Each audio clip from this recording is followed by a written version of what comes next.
Magandang araw po sa inyong lahat. Ako na naman po si Karen at nandito tayo sa Sampaloc, Manila.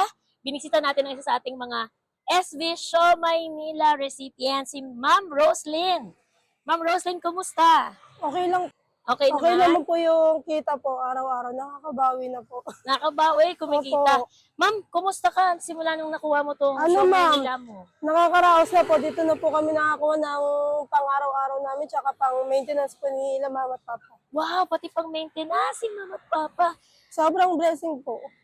Huwag ka umiyak ka agad. Huwag ka sakit tumingin, doon ka tumingin, damay mo sila.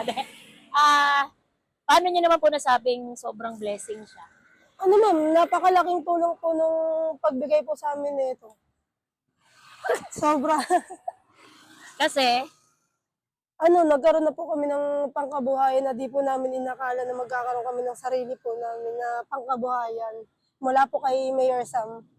ilang Thank buwan you na po. tong ano mo? Ka? Magta 3 months na po siya sa December 16. Wow, 3 months, sorry!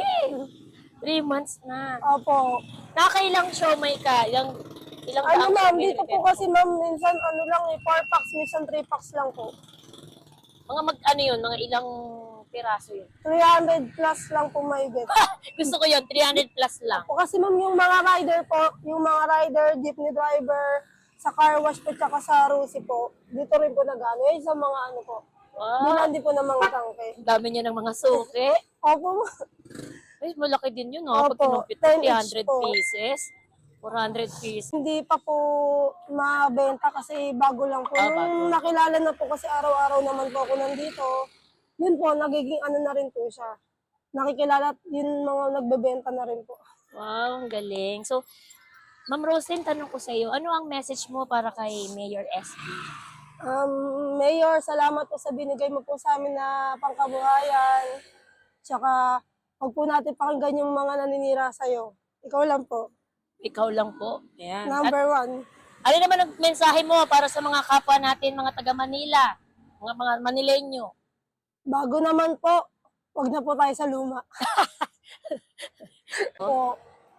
Pero dahil meron na po tayong Show Maynila, sa tingin mo, ano ang magiging difference niya sa mga naunang mga taon? Marami po magbabago this Christmas po. Dahil po rito, may pangkabuhayan na po kami sarili.